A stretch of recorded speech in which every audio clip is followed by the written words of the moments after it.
She's talking to the cat, isn't she? Oh look, someone's come to play. You have come to play, haven't you? We're playing a guessing game. It's better with more people. A guessing game. I have a quick question. Who is this we that's playing it? Kitty and me, of course. Of course. You don't see anyone else here, do you? Anyway, you should go if you're not going to play. Kitty finds you distracting. The cat finds you distracting? Or finds me distracting, rather? Kitty's clever. She says you want to take me back to my father, but I'm not going. She would be lonely. Pretty much. I would not suggest leaving in such hostile company anyhow, Amalia. Look how they act. The cat talks. Oh! Great. So it's not just a little girl with the cat, it's a talking cat. You're not really a cat, are you? Of course she's a cat. She just talks, that's all. Oh, that's all. Talking is simple enough, once you know how. Uh-huh. Okay. What are you really? Can we just have this discussion now? I am a cat, really. I'm not convinced. Nothing you say will convince Amalia to go with you. She loves only me now. I am her friend, while you are just a stranger. Okay. Listen, I don't understand why you are torturing this poor child when clearly... Oh, that barrier that I walked through, well, that was in Wilhelm's journal. You can't get through, can you? Listen, I'm not leaving without her, so... It seems we are at an impasse, so let me propose a compromise of sorts. Okay. Release me, mortal, and let me have the girl. Let us return to her father and leave this place forever. No, you want to possess her. No, you can't have her. That's such a crude way of putting it. I do not wish to harm Amalia. I merely want to see your world through her eyes. Is that so wrong? Yeah, 100% wrong, considering the fact that the eyes already belong to somebody, mainly Amalia, and she should get to keep them for herself, because they're hers. It's absolutely wrong. But Kitty wants it. Then you reject my proposal? I'm not rejecting your proposal. I'm just saying that it's bad. But you know what? Sure, I'll help you. Thank you. You are very gracious. I know. The mage's wards hold me within this chamber, and only a mortal may approach them. There is a trick to disarming the wards, but I do not know it. Perhaps you will succeed where the girl failed. Oh, this is so exciting. Kitty is going to be free. I've always wanted a cat, and Kitty is so perfect and pretty. Yeah, Kitty is perfect and pretty. And listen, Kitty, I will fix this for you, and then we'll have more discussions. How's that sound? Yes. I can feel the magic fading. Oh, I had forgotten how it feels not to be caged. Kitty? What's happening? A wonderful thing, my dear, for both of us. Yeah, about that. See, we made the deal, right? Like, I was like, oh yeah, no, I'll totally help you, blah, blah, blah. I said I'd free you. I never said that I'd actually let you live once I freed you. You should maybe think about how people word things a little bit more carefully, because it could end you up in a world of hurt like you're about to be. So, Amalia, honey, could you go run back to your dad? Betrayal! Yep. You will not take the girl. Oh, She I is will. mine. No, she's not. Thank you. What Watson Kitty! said. You're scaring me. I won't let you inside me. Good girl. I won't. Go run to your dad.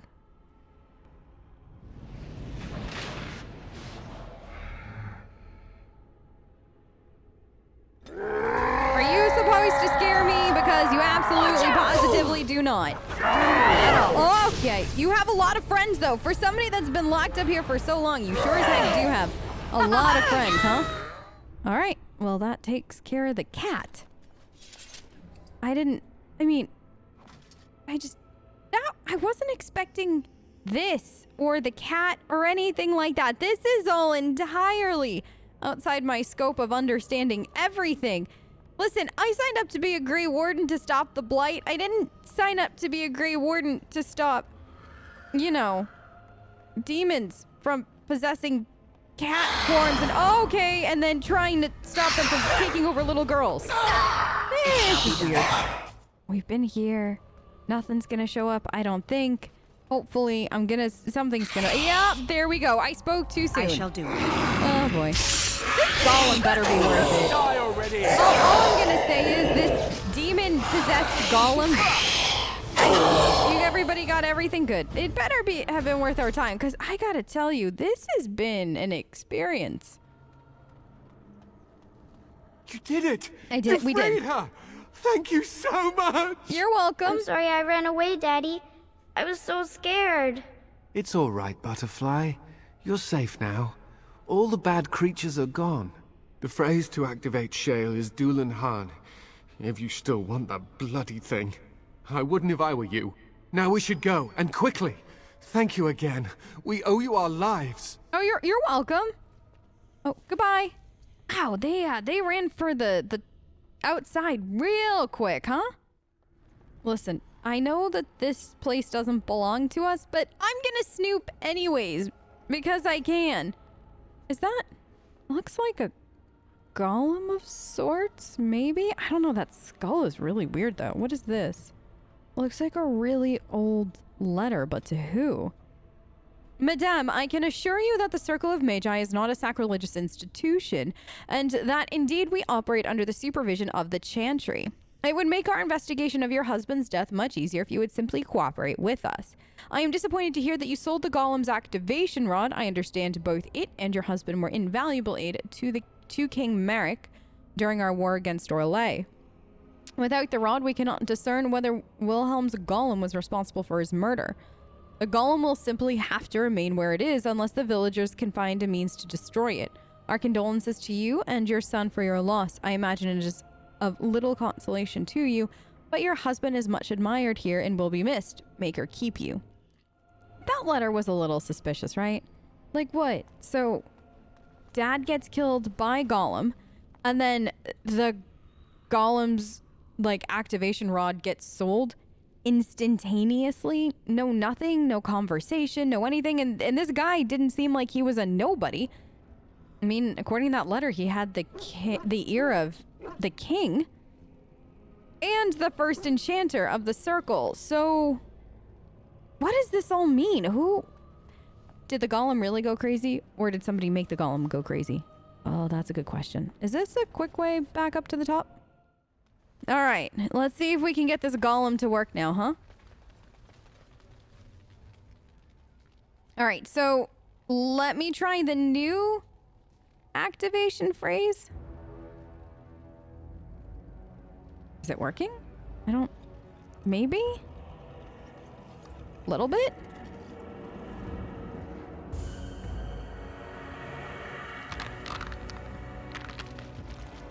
Oh, okay, I think... hello? Big golem.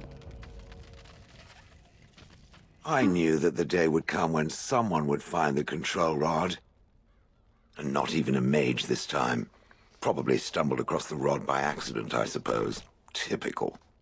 Hello? How are you? How's it been? I stood here in this spot and watched the wretched little villagers scurry around me for, oh, I have no idea how long. Many, many years. Oh, you poor dear. That would be really, really boring. Yeah, it would be. And the villagers had no idea they were being watched. Creepy. That too. And one wonders that you wouldn't be grateful to the one who allowed you to stretch your legs, Golem. Another mage, I see. Charming. I was just beginning to get used to the quiet, too. Tell me, are all the villagers dead? No, not all of them. Some, but there are a few that lived. Some got away, then? Yeah. How unfortunate. I take it you didn't care too much for them. Familiarity breeds contempt, as they say, and after 30 years as a captive audience, I was as familiar with these villagers as one could possibly be. Oh. Not that I wish their fate on them, no. But it did make for a delightful change of pace. I honestly can only imagine, considering everything that you must have seen in the last, well, 30 years. Listen, do you have a name? I was given one, but I don't know if you have like a different name you want to go by, or... Perhaps. I may have forgotten after all the years of being called Golem. Golem, fetch me that chair. Do be a good Golem and squash that insipid bandit. And let's not forget, Golem, pick me up. I tire of walking. It does have the control rod, doesn't it? Yeah? I am awake, so it must. I mean, I do. Why? Is there something wrong? Are you okay? I see the control rod, yet I feel... You feel... Go on, order me to do something. Okay. Sure. Walk right over there. And, nothing. Nothing? I feel nothing. Oh. I feel no compulsion to carry out its command. I suppose this means the rod is broken? Possibly. I mean, the other thing is, though, according to Wilhelm's journal, he was doing some kinds of experiments on you, so maybe through that, it's not that the rod is broken, but that you've changed so they don't mesh together? Huh. Shouldn't you be happy about that? You have free will all of a sudden.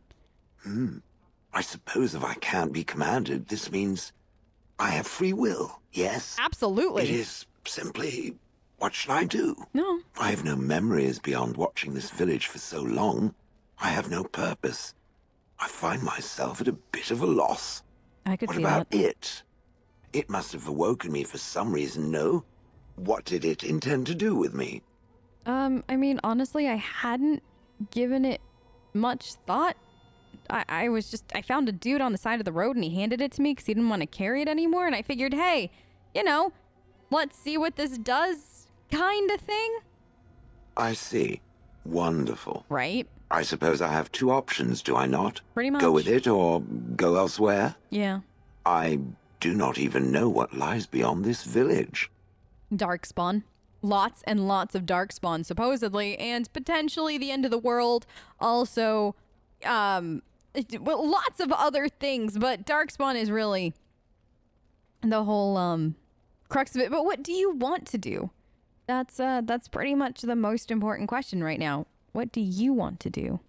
I watched this village for so long, unable to move or act. My memories of anything before are vague at best. So I have no idea what I want to do.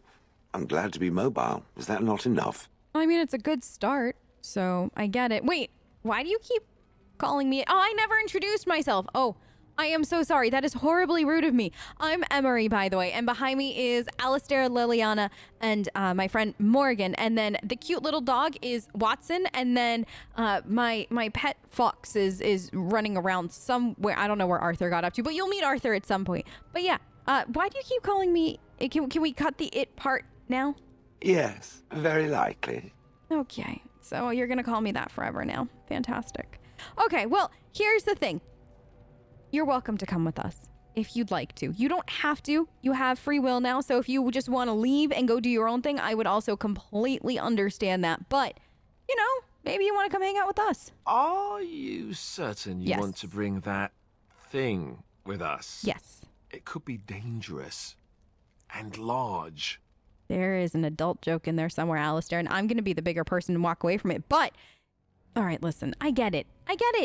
It's a large golem kind of thing, and it's not a typical friend or person that you'd want to bring with you, but, you know, it could be fun. And honestly, we've got enough of a eclectic group of people that we might as well add a golem into the mix. And why are you stating the complete obvious, Alistair? You're welcome. It's good to have a purpose, you know. I will follow it about then. Okay. For now. I am called Shale, by the way. Shale, it is very, very, very nice to meet you. I know I've already introduced everybody, but I will once again just reiterate, I'm Emmery. It's very nice to meet you. This should be interesting.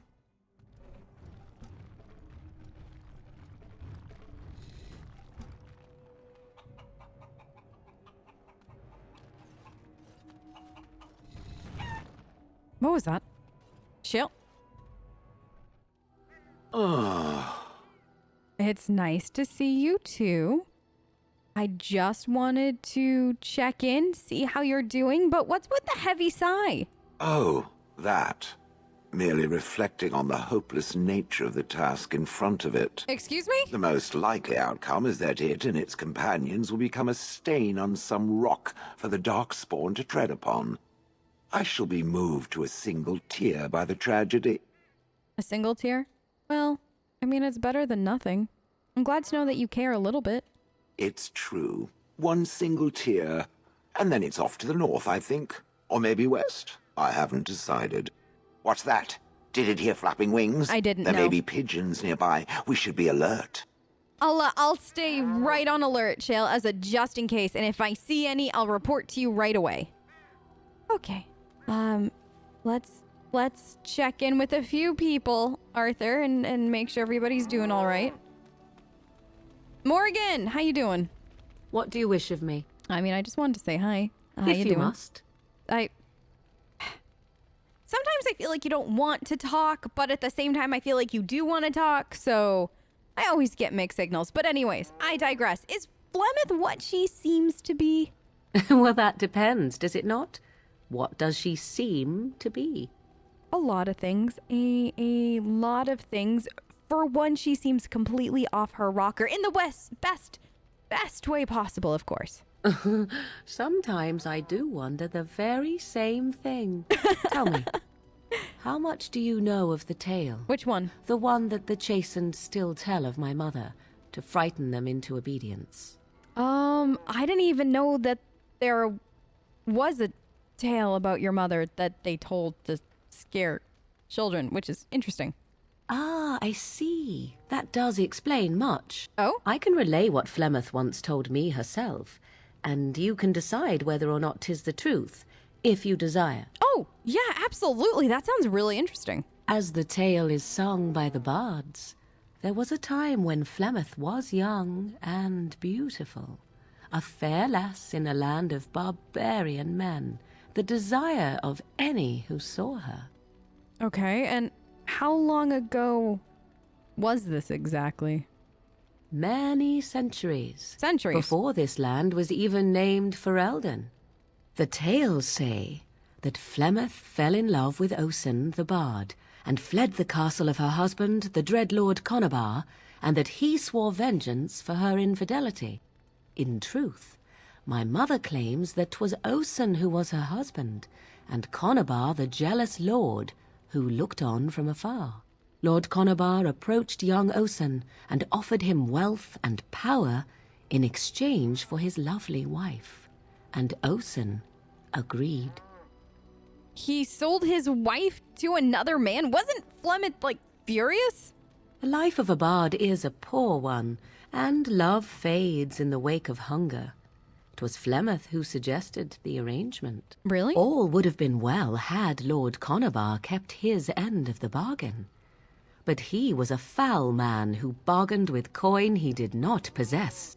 Osen was led off to a field and slain, left for dead. Flemeth spoke to the spirits and learned of the deed, and swore revenge. So does that mean that she truly loved him then? Because you don't really get revenge for no reason, you know? That was not the point. Conabar had no honor, so she would not have him. Yeah, fair. Flemeth begged the spirits to aid her, and 'twas they who slew Conabar. The demon the legend tells of came later. Later? Lord Conabar's allies chased Flemeth, you see. Chased her to the wilds, and there she hid. There she found the demon, and he made her strong. The legends all speak of the great hero Cormac, he who defeated Flemeth and her great army when she invaded the lowlands centuries later. All lies. Huh. So which part is the lie, though? That she never invaded or that he never defeated her? Or both? The truth of the matter is that there was never an invasion. As Flemeth tells it, the Chastened never raised an army under her banner, and she never fought with any warrior named Cormac. Cormac led a brutal civil war against his own people, and later claimed it was to vanquish evil that had taken root amongst the lords. Thus, he was hailed a hero. Flemeth was only attached to the legend much later. Perhaps 'twas due to the great war with the Chastened that eventually came, but Mother claims not to know how it began. Huh. That is actually really interesting. So then, how is it that Flemeth has survived for so long? The demon within her has transformed her into something else. An abomination, perhaps some would say. I know not. I only know my mother is clever, and she is part of the wilds as it is part of her. But she is no immortal. She bleeds. A blade in her heart would kill her like any other, were it lucky enough to find her. Do you believe her version of everything that happened? I do not believe everything that Flemeth claims. Smart. Oft it seems her bitterness has colored her memories. But on the whole, yes, I believe this tale, if not all. So then what about the legend of Flemeth having so many daughters? You ask if I have sisters? Yeah. I have asked of this myself. And? The stories tell of many witches of the wilds after all, not just the one. And these tales existed long before I did. Flemeth refuses to speak of other daughters, if they existed. So, should I believe I am her first? I doubt that too. Why would she refuse to speak of them then? Wouldn't you want to remember them, or is it too painful? The Chastened tell of a falling out between Flemeth and her daughters. They say that one day she hunted them all through the wilds and ate their hearts. It may be true. I have never seen another witch or heard of one. Perhaps one day Flemeth will eat my heart as well. Well, I will do everything I can to make sure that that doesn't happen because, you know, that would actually be really sad, but thank you for the story. It was actually really interesting and good to hear from your perspective. Flemeth tells it with far more embellishment than I, but you are welcome. Dare I ask of your own mother? Few are abominations of legend, 'tis true, but I find myself curious nevertheless. Oh, about my mom. She died when I was young. Very young. I loved her a lot, but unfortunately she hasn't been around for a very long time. The interesting thing is though, she was actually almost recruited into the Grey Wardens. So that is something, right? It's kind of weird that she almost got here and, well, here I am. Nothing. I wish to know nothing more. Oh, I'm sorry. I find myself a little envious, to tell the truth. But it matters not. Let us move on. Okay. Well, thank you for talking, Morrigan. It was really good to chat with you. I'll talk to you soon. Just careful of Shale and pigeons. Reasons.